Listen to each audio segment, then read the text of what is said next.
Salmo 115.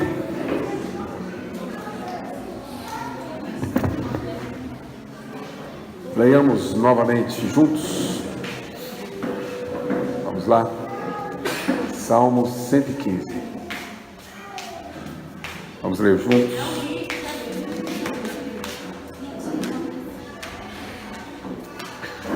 Vamos ler a partir do verso 9, por favor. Salmo 115, verso 9. Leiamos juntos a partir daí. Vamos ler responsivamente.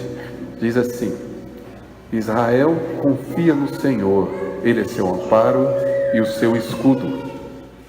A casa de Arão confia no Senhor, e Ele é o seu amparo e o seu escudo. Confiam no Senhor os que temem o Senhor, Ele é seu amparo e o seu escudo. De nós se tem lembrado o Senhor, Ele nos abençoará, abençoará a casa de Israel, abençoará a casa de Arão. Ele abençoa os que temem o Senhor, tanto pequenos como grandes. O Senhor nos aumente bênçãos mais e mais, sobre vós e sobre vossos filhos. Sede benditos do Senhor, que fez os céus e a terra. Os céus são os céus do Senhor, mas a terra deu a Ele aos filhos dos homens. Os mortos não louvam o Senhor, nem os que descem à região do silêncio. Nós, porém, bendiremos o Senhor, desde agora e para sempre. Aleluia. Aleluia. Bom, nós já caminhamos até o verso 8 dentro desse salmo e vocês devem se lembrar do que vimos até aqui. Na verdade, o salmista escreve para, de alguma forma, confrontar a idolatria que na realidade existiu no coração, na vida do povo de Israel quando voltou do exílio. Mas na verdade Deus utilizou essa circunstância para nos trazer, ou pelo menos para nos advertir, contra o risco da idolatria, que é algo que na verdade, como vimos até agora, é uma ameaça constante, perene em nossas vidas. Vimos que o Salmo começa tratando de nós em relação a Deus. Quando diz não a nós, Senhor, nós estamos, na verdade, considerando aqui que todo louvor, toda glória, toda honra, toda adoração pertence ao Senhor e não a nós. É exatamente isso que o início do Salmo nos diz. Vimos que os Salmos também dizem que, na verdade, nós não podemos transferir essa glória aos ídolos, referindo-se aqui aos ídolos como aqueles que foram constituídos pelos homens, que embora tivessem formas humanas, não têm relacionamento humano, só Deus se relaciona conosco e o Deus que é invisível.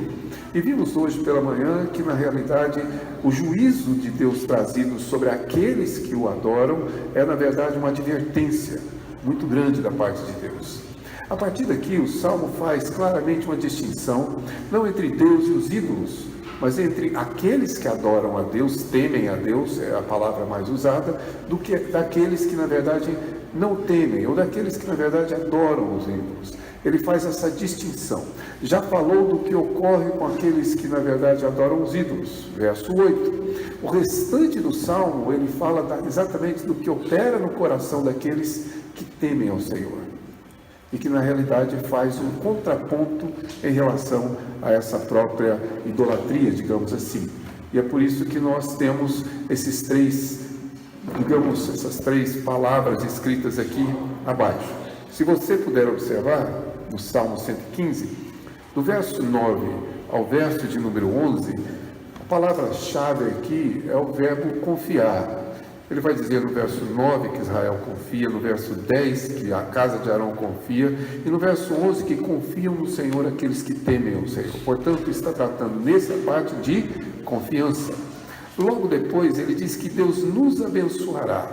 E aí é importante nós olharmos o tempo verbal, porque abençoar aqui está sempre numa condição futura, que portanto aponta para a nossa esperança. Tá certo? Não é uma dúvida, porque a nossa esperança, como diz a Escritura, é sempre uma certeza. Nós temos absoluta certeza de que Deus nos abençoará, mas Ele traz isso no futuro, ou seja, Ele abençoa os que temem, abençoa a casa de Arão, a casa de Israel. Inclusive, diz no verso 14 que o Senhor vos aumente as bênçãos mais e mais como um desejo, e que sejamos nós benditos do Senhor, ou seja, todos esses textos apontam para a bênção, mas a bênção numa perspectiva de que nós somos movidos por essa esperança de que Deus trará sua graça, sua bênção sobre nós. E conclui falando sobre louvor, verso número 17 e verso 18, os mortos não louvam ao Senhor, nem os que descem à região do silêncio, nós, porém, bendiremos ao Senhor, e lógico, termina com o nosso aleluia, tá certo? Essa ideia de que existe um louvor final, e são os 3 temas que prosseguem no final desse salmo. Então é importante que você perceba que essa é a descrição daquele que teme ao Senhor.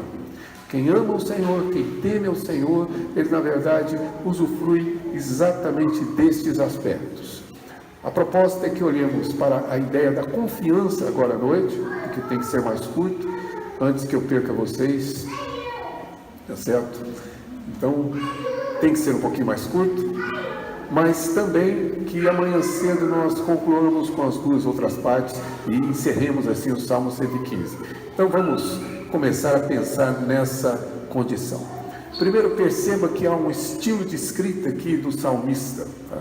O salmista, ele termina uma parte e usa a palavra dessa verso anterior para introduzir assunto do verso posterior. Se você se lembra, o verso 8, ele diz: tornem-se semelhantes a eles, aqueles que o fazem, e quanto neles confiam. Ao falar da confiança aqui como ponto focal dessa idolatria, imediatamente ele diz: Israel confia no Senhor. Então percebe que isso é, na verdade, um link, né? Uma passagem de um texto para o outro. Perceba que ele termina o verso 16 dizendo: sede bendito do Senhor que fez os céus e a terra. E emenda logo depois dizendo: os céus são os céus do Senhor, mas a terra Deus deu aos filhos dos homens. É exatamente um estilo de escrita que nos leva a entender por que ele introduz a ideia da confiança. Portanto, a confiança, como dissemos, está enraizada na questão da idolatria. Idolatria não é apenas carregar aí uma imagem do seu corpo de alguma forma, ou como nós vimos hoje pela manhã, realmente se dedicar ou servir a alguma ideia, a algum desejo, mas a idolatria está ligada também à questão de confiança. Em quem eu confio é que esse de fato é meu Deus. Aonde eu deposito a minha esperança, esse é de fato o meu Deus. Por isso, confiança está totalmente relacionada à questão de adoração. Ou seja, confiança, abençoará e bendiremos, são as 3 partes deste salmo.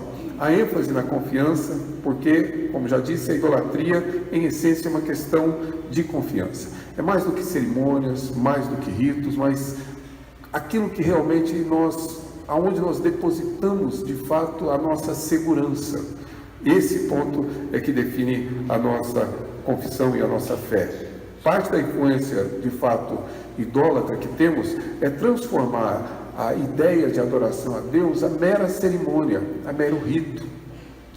Na realidade, a adoração e o serviço a Deus, a fé em Deus, implica em algo que vai além do rito, além da cerimônia, além da música, além da oração. Oração, música, culto, mensagem, fazem parte da nossa adoração, mas não resumem tudo aquilo que diz respeito à nossa relação com Deus. A nossa relação com Deus é uma relação de confiança, não é uma relação meramente litúrgica, tá?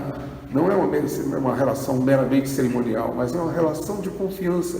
É quando, na verdade, as situações ou as circunstâncias me cercam, quando elas são reveses, quando, na verdade, eu estou, de alguma forma, passando por momentos de tribulação, é ali que você descobre onde é que está, de fato, a sua confiança. Tá certo? É isso que define onde você deposita a sua confiança. Há um tempo atrás, um sobrinho meu, né, me contava que ele foi com o seu pai, que é meu irmão, que é pastor também, foram num clube, na verdade, se não me engano, lá em Caldas Novas. Eles estavam brincando lá em Caldas Novas e resolveram descer naqueles toboágua, aqueles túneis que você não sabe, você sabe por onde entra, mas você não sabe onde é que você vai sair. E ficaram observando. Cada um que saía, com o susto que tomava, dizia um palavrão. Saía. O outro também. E como eles saíram antes, o último a descer foi exatamente o meu irmão. E eles ficaram lá esperando, porque segundo os filhos deles, nunca viram o meu irmão falar um palavrão. Então vai ser hoje. E ficaram esperando para ver o que ele diria quando tomasse o susto na saída. E ele rodopiou. Quando ele saiu de lá, ouviram: ai meu Deus! Ai meu Deus do céu! A ideia é simples. Quando nós estamos num momento de aflição, um momento em que nós somos tomados assim de susto e de surpresa, em quem eu confio? A quem eu busco? Que palavras saem dos meus lábios? Que pensamento penetra a minha cabeça, de forma que eu consiga identificar em quem de fato eu confio? Idolatria tem a ver com confiança. Aonde eu deposito a minha plena e completa confiança, porque em quem eu confio, esse é o meu Deus. Por isso, o texto se reveste de importância. O importante aqui mostrar que o texto não é uma exortação. Tá? Dá uma olhada, mais uma vez, vamos lá para a nossa aula de português, depois da discussão longa que tivemos hoje sobre o adjetivo celeste, né?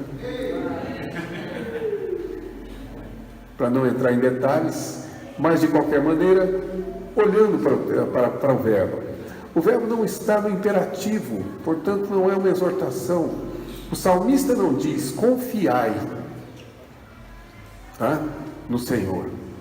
Israel confia, e esse confia significa que ele está fazendo uma afirmação, é um modo indicativo, não imperativo, e por isso ele diz: Israel confia, é uma descrição de Israel. Casa de Arão confia, confiam, tá certo? Não é dizendo para que confiai todos os que o temem. Quem teme ao Senhor confia nele. Então ele está afirmando uma condição daquele que teme ao Senhor. Não é uma exortação, não é uma ordem. Ele na verdade não falou sobre idolatria até o verso 8 e agora diz: portanto agora vocês devem confiar. Então, não, peraí. Nós somos diferentes daqueles que fazem os ídolos e se curvam diante dos ídolos. Nós não somos semelhantes aos ídolos. Nós confiamos no Senhor.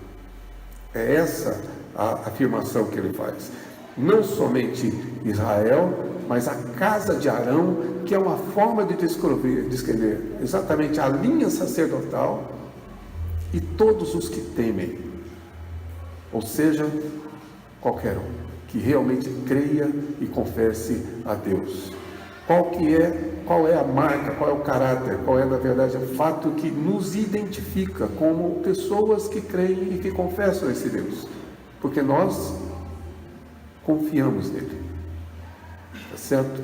Nós, de fato, em todas as ocasiões, confiamos no Senhor. Eu era recém-convertido, estava com 19 anos, na verdade me converti aos 16, passei 2 anos fora da igreja para minha tristeza e retornei por volta dos 18, mas estava na igreja. Aos 19 anos, eu ainda não havia me apresentado ao exército. E na minha época, ninguém perguntava para você se queria ou não apresentar. Tá? Na minha época, você olhava para a cara do sujeito e esse eu quero. E era assim que funcionava. E eu estava 6 meses de prestar o vestibular. Não queria ir para o exército, mas de jeito nenhum. Ia ser com certeza um atraso, uma perda em minha vida. Então, acordei cedo e fui buscar a senha da minha apresentação. Me lembro de ter tomado 2 ônibus, um de casa até o centro da cidade, outro do centro até o 42º Batalhão de Infantaria Motorizada. Tá? 42º BINS. Tá? E fui para lá. No caminho, orando feito um desesperado. Não era cheio de esperança, não. Eu lembro que eu ia assim, pendurado no ônibus, de olho fechado. Acho que todo mundo achou que eu estava dormindo, que era muito cedo, mas eu estava orando. Não queria. Desci do ônibus junto com mais quase que já um pelotão de pessoas que iam se apresentar também, os jovens todos. E fui. Cheguei no local, no guichê, falei, eu vim buscar a minha senha. Hoje tem senha não, pode entrar. Quem chegar hoje vai se apresentar hoje. Fui eu. Entrei meio, sabe, entristecido. E aí começaram os exames. Vi muita coisa lá. Né? Chegamos cedo, hasteou-se a bandeira, os soldados tinham que parar todo lugar, e no momento que estava tocando, tinha um que estava meio, digamos, distraído, e imediatamente eu vi o sargento chamar o tenente mandou recolher o recruta à cadeia, por desrespeito à bandeira. E cada vez que eu vi uma coisa dessa, eu me desesperava mais ainda. Falei, não vai ter jeito. E orando. Falei, não tem jeito, tem que pedir a Deus para ter misericórdia. E fui. Fiz os exames dentários, etc. Fui para o exame físico. Desculpe o constrangimento que eu vou falar aqui, mas era uma sala pequena, dali aqui assim, né? Mais ou menos, muito menor que essa. Não sei quantos, mas devia ter de 20 para 30 homens lá dentro. Vocês já estão rindo? Aí só disseram para a gente, tirem a roupa. Os mais espertos já se encostaram na parede.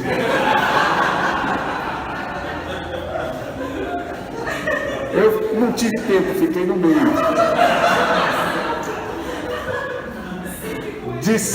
Desafivelei o cinto e, claro, fiz a calça cair assim, né? Pronto. Fui para o exame. Fizeram o exame e me mandaram para fora. Eu fui triste. Eu estava chateadíssimo já. Eu já sentei lá, já perguntava, por que, Senhor? Por que o Senhor não me ouve? Por que o Senhor não me atende? Sabe, aquela coisa, aquela oração, o que eu fiz? Porque eu, sentado na grama e tal, e um rapaz do meu lado, aí ele está ali do meu lado, triste, você mandaram você também para cá? Eu falei, mandaram sim. Pois é, cara, eu queria muito servir. Eu falei, como assim? Você não sabe? Não, quem vem aqui para fora é porque vai ser dispensado. Colocou uma fila e começamos a ir embora. Os outros diziam, lá vão os doentes, e eu dizia, muito obrigado. Eu fui dispensado por um problema de saúde temporário, que até hoje não descobri qual era, porque não existia. Deve ser, pode ser, deve ser alguma coisa mais ou menos como essa. Mas confiança é nesses detalhes, nos fatos que não estão sob nosso controle e que acontecem no nosso dia a dia. Certo? Poderia falar de situações muito mais graves, muito mais aflituosas, tá certo? Quando, quase que há uns 2 anos atrás, eu subi para a UTI. Mas, meus irmãos, não é só nesses momentos, é no cotidiano. É na manhã de segunda-feira que nós vamos nos levantar e ir para o trabalho, e que nós nem sempre temos tempo para orar, mas nós oramos ainda que no volante do nosso carro e dizemos ao Senhor, Senhor, eu confio no Senhor, Tu és o meu Deus, não há outro, eu confio. Veja bem, o salmista não está nos dando uma ordem, o salmista está afirmando que quem teme ao Senhor confia no Senhor. E por que ele diz que confia no Senhor? Ele repete a mesma frase num coro, como nós fizemos aqui, cantando os nossos cânticos, ele repete, Ele é teu amparo e Ele é teu escudo. São dois aspectos importantes acerca de como Deus nos trata. A palavra amparo é a palavra ezer, que é uma palavra bastante comum no Antigo Testamento. Tá? De onde vem, eu já disse a vocês, o nome Eliezer. Deus é meu auxílio. Tá? Um texto importante é exatamente o texto do Salmo 146, que diz que bem-aventurado é aquele que tem o Deus de Jacó como seu amparo, seu auxílio. É a ideia do Salmo. Lembre-se que esse Salmo vai transcorrer e vai dizer mais adiante que o Senhor é quem liberta os encarcerados, o Senhor é quem cuida do órfão, o Senhor é quem cuida da viúva, é Ele quem faz tudo isso porque Ele é o auxílio, Ele é o amparo. Tá? Essa é a ideia do Salmo, tá certo? É a mesma palavra usada nos textos de Gênesis 2:18. Vocês se lembram que diz Gênesis 2:18, né? Não é bom que o homem esteja só. Falhei uma Ezer, que lhe seja igual. Porque todos os outros tinham a sua companheira da sua espécie. Portanto, o homem teria que ter uma companheira da sua espécie, tá certo? Por isso, a ideia é uma auxiliadora. Não inferior, mas exatamente aquela que nos ajuda. E aqui deixe-me fazer só um pequeno parênteses mais uma vez. É esse o erro da idolatria feminista. Tá? Deus é o nosso auxílio. Se ser auxiliar é ser menor do que alguém, eu não sei o que a gente vai fazer com a nossa teologia. A Escritura é clara em dizer que Deus é o meu auxílio, assim como Eva foi criada para ser auxílio a Adão.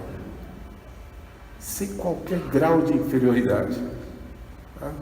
Só para um parêntese aqui, claro, para mais essa linha idólatra, diz que ideias podem se tornar deuses. E o feminismo no Brasil hoje é uma religião, tá? Uma verdadeira idolatria.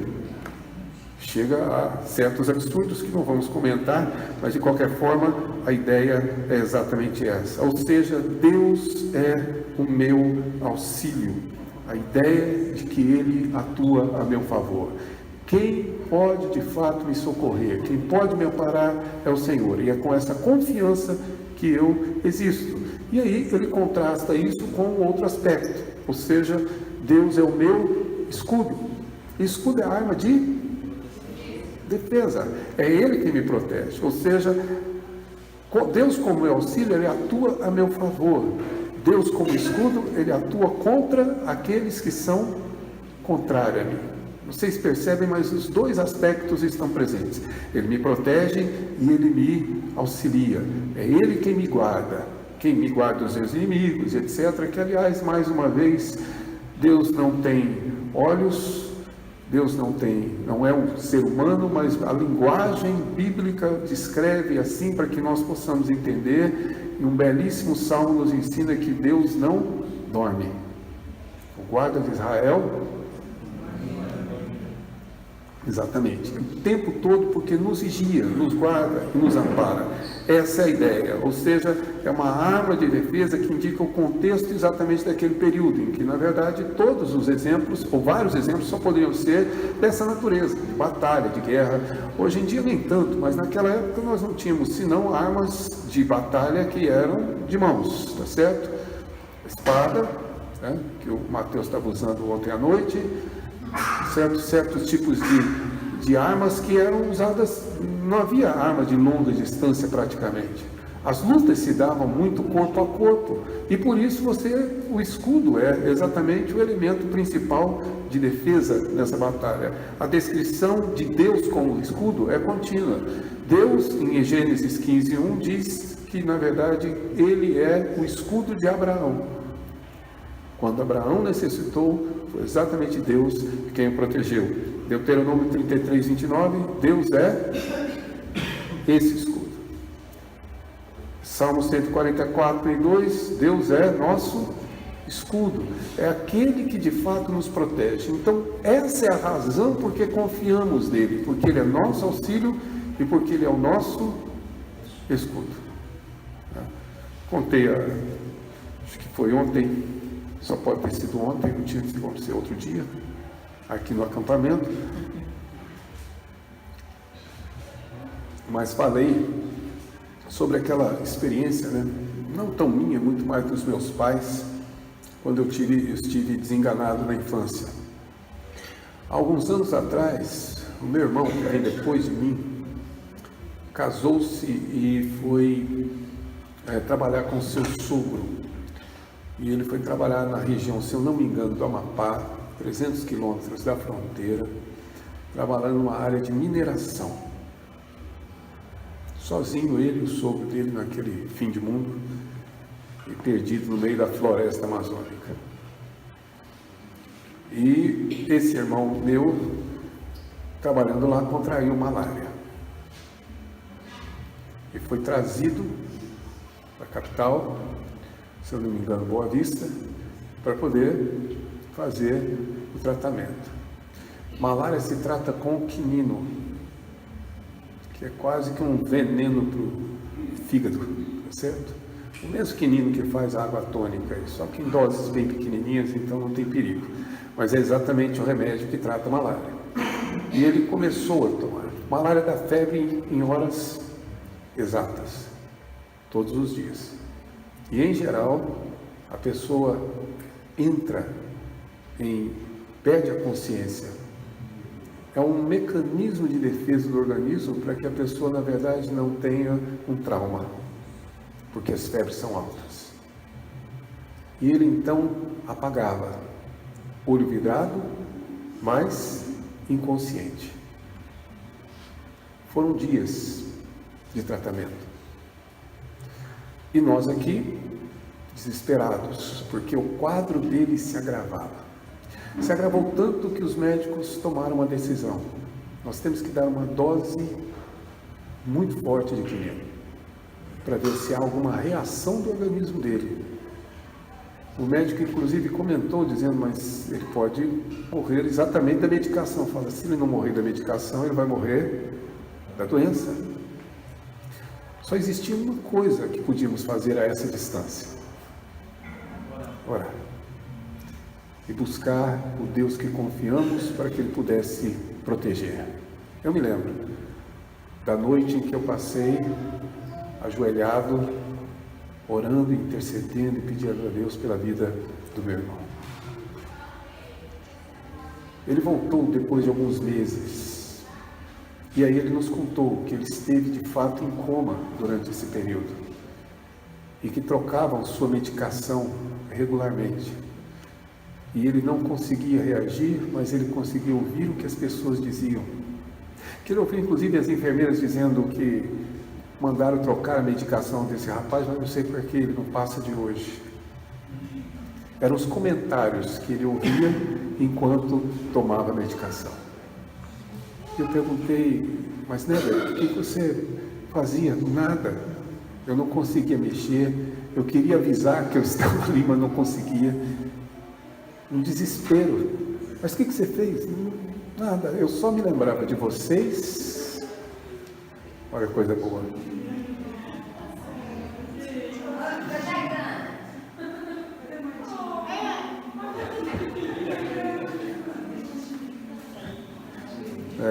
Perdeu um dente. E a única coisa que ele se lembrava era disso, de que ele orava, mesmo em coma, e pedia a Deus que o protegesse. Deus é meu auxílio, Deus é meu amparo, Deus é meu escudo. Em todas as circunstâncias, eu saio de casa, é Deus quem me guarda. Retorno para casa, é Deus quem me guarda. Eu, na verdade, convivo com um Deus que me protege e me auxilia todos os dias, e às vezes não percebo. Não sei se os irmãos notam, mas esse talvez seja um dos nossos problemas. A gente confia demais em nós mesmos.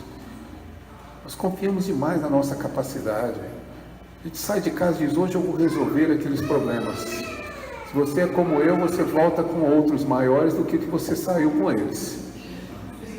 Né? Ali sempre acrescenta.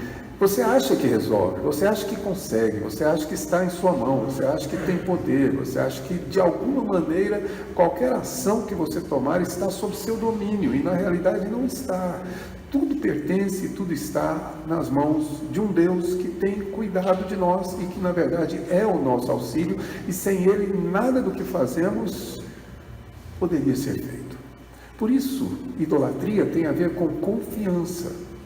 E o que distingue o idólatra do homem que teme ao Senhor é a confiança. Volto a dizer, não é uma exortação, é na realidade uma afirmação.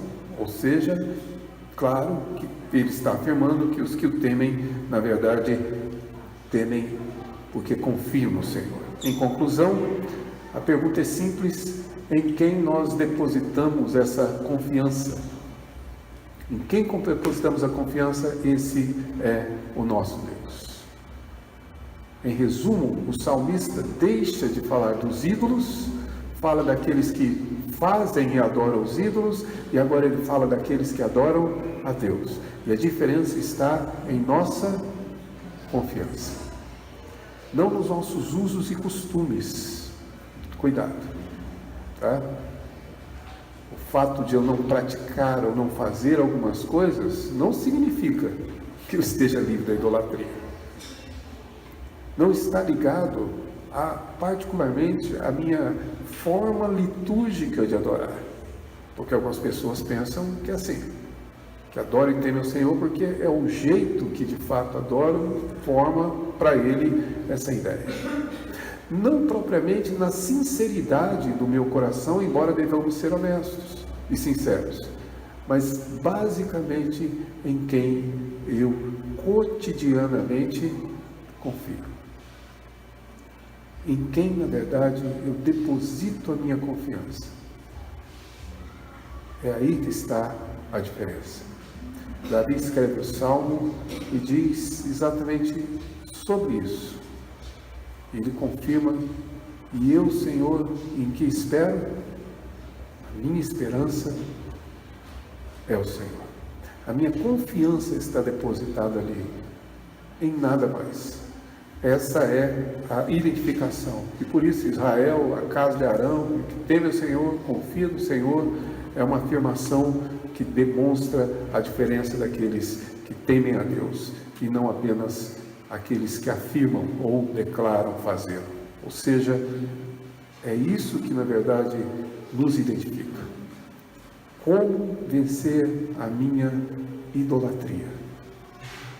Simples. Sonde o seu coração para saber em quem você confia. E se você perceber que está confiando em outro que não seja o próprio Deus, é ali que você precisa atuar. Idolatria é confiança. Adoração é confiança. Aquele em quem eu confio, eu faço dele o meu Deus.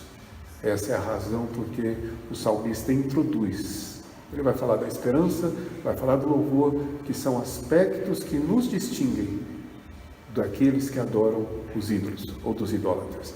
Eu espero que você faça parte desse último grupo e não daqueles que estão se assemelhando aos seus ídolos. Nós, na verdade, somos iguais, ou devemos ser exatamente iguais à imagem do seu Filho, conforme lemos hoje pela manhã. Ok? Alguma pergunta? Não? A palavra de hoje é introdutória para terminarmos então amanhã com os outros dois aspectos do Salmo 115. Ok? A ideia é exatamente caminharmos assim. Não havendo dúvidas, nós vamos orar mais uma vez e depois temos que orar também cantando os parabéns, não é isso? Mas é que nós vamos encerrar agora. Vamos passar a palavra para depois da gincana, na hora do café. Vocês são minhas testemunhas. Que você tentou. Que você tentou. Vamos orar. Pai, é com gratidão que nós bendizemos o Teu santo nome, nome no qual nós confiamos, até para fazer uma simples oração. Não confiamos em nós, não confiamos em nossa ética, em nossa moral, não confiamos em nossa teologia, não confiamos em nossas forças, na nossa força de vontade. Pai, nós não confiamos sequer em nossa própria fé, porque neste caso estaríamos tendo fé na fé e não fé no Senhor. O que nós confiamos é na Tua graça e na Tua misericórdia, é na Tua fidelidade e no Teu amor. Confiamos no Senhor e nos Teus atributos. Confiamos naquilo que sabemos do Senhor, porque o Senhor nos revelou. Confiamos para tudo, toda a nossa existência. Acreditamos piamente que é o Senhor quem cuida de cada um de nós. Cuida dos nossos dias, cuida de nossa saúde, cuida, ó Pai, da nossa vida financeira, cuida da nossa carreira profissional, cuida dos nossos estudos. É o Senhor quem cuida da nossa vida e relacionamentos. Ó Pai, é o Senhor quem de fato nos conduz e confiamos assim no Senhor. Se há problemas, dificuldades, se há tribulações, aflições e situações que não temos controle ou que nos afligem, só podem tudo ter duas razões, ó Pai. Ou é resultado do nosso pecado, de nossa falta, inclusive da nossa idolatria, ou é porque os Teus santos propósitos irão utilizar tudo isso para o nosso benefício. E nós cremos exatamente assim. E é por esta razão que esta noite queremos mais uma vez declarar ao Senhor a nossa confiança em Ti. E pedir que o Senhor, com a Tua graça, nos livre da idolatria, da confiança em nós mesmos, ou quem sabe da confiança em outras pessoas, em outros indivíduos, que a nossa confiança esteja plenamente depositada no Senhor. Que nós tenhamos o descanso esta noite, o retorno para as nossas casas, na certeza de que enfrentaremos os mesmos problemas que deixamos ali, mas o faremos agora confiados no Teu auxílio e certos de que o Senhor nos protegerá, porque o Senhor é o nosso escudo. Guarda-nos assim, nos dê um final de noite de muita alegria, diversão, mas que tudo isso expresse, ó Pai, através de nós, a Tua imagem e a Tua glória. Que seja assim para o engrandecimento do Teu nome e que seja assim, ó Pai, para o nosso próprio bem. Abençoe-nos, nós pedimos, e guarda-nos com a Tua graça, rogamos em Cristo Jesus. Amém. Amém. Ok? Passo a palavra